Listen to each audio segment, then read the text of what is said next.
السلام علیکم ورحمۃ اللہ وبرکاتہ۔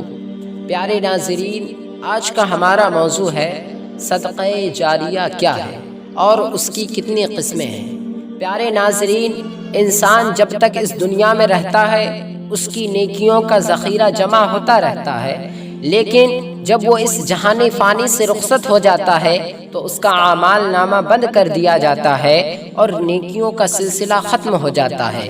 البتہ 3 چیزیں ایسی ہیں جن کا نفع اس کی موت کے بعد بھی ملتا رہتا ہے۔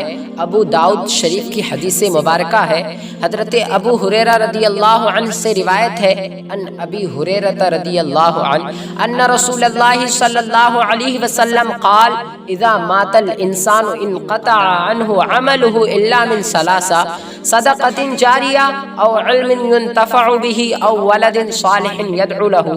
حضرت ابو ہریرہ رضی اللہ عنہ سے مروی ہے، حضور نبی اکرم صلی اللہ علیہ وسلم نے ارشاد فرمایا، جب انسان مر جاتا ہے تو اس کے اعمال کا سلسلہ ختم ہو جاتا ہے سوائے 3 چیزوں کے، ان کا اجر اسے برابر ملتا رہتا ہے۔ ایک وہ صدقہ جس کا نفع جاری رہے، دوسرا وہ علم جس سے فائدہ اٹھایا جائے، اور تیسری وہ نیک اولاد جو اس کے لیے دعا کرے۔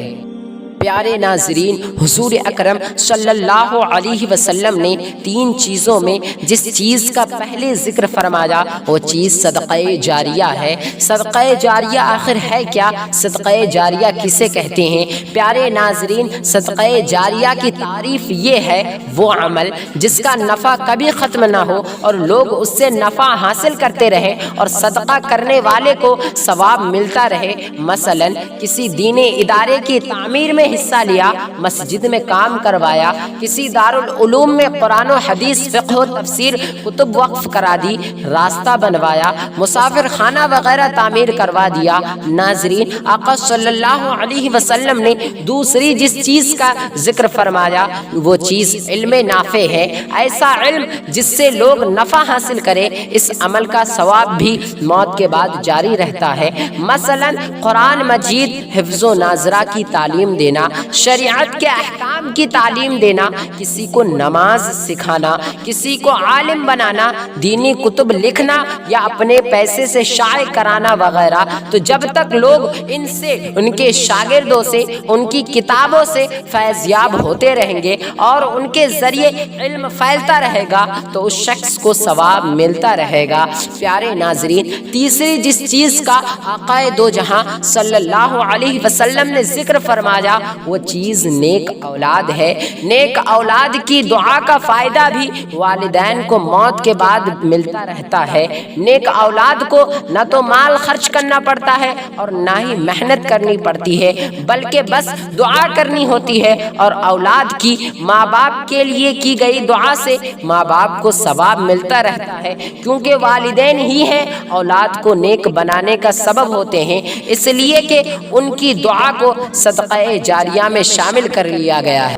پیارے ناظرین، اس جہان فانی میں ہمیں کوئی ایسا کام ضرور کر جانا چاہیے کہ جس سے لوگوں کو فائدہ حاصل ہو، جس سے دوسرے لوگ فائدہ اٹھائیں، اس لیے کہ جب وہ لوگ فائدہ اٹھائیں گے، جب کسی کو آپ کے کام سے فائدہ ہوگا تو صرف اسے ہی فائدہ نہیں ہوگا بلکہ آپ کو بھی فائدہ ہوگا۔ کام وہ کریں گے لیکن فائدہ آپ کو بھی پہنچے گا، آپ کے نیکیوں میں اضافہ ہوگا۔ پیارے ناظرین، وہ لوگ جو اپنے والدین کے لیے دعا نہیں کرتے ہیں، اپنے والدین کے لیے دعا کرنا چھوڑ دیتے ہیں، ان کے کیا کیا نقصانات ہیں، ان کے کیا نقصان ہیں، اس حدیث پاک سے سماعت فرمائیے۔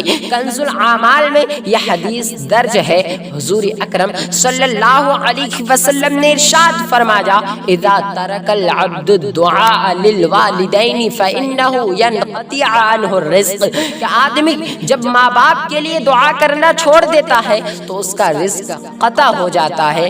ناظرین، ہم پر یہ لازم ہے، ہم پر یہ ضروری ہے کہ ہم ہمہ وقت اپنے والدین کے لیے دعا کرتے رہیں، اپنے والدین کے لیے بارگاہ رب العزت میں دعا کرتے رہیں۔ مولا رب العزت کی بارگاہ میں دعا ہے کہ ہمیں ہمہ وقت اپنے والدین کے لیے دعا کرنے کی توفیق عطا فرمائے۔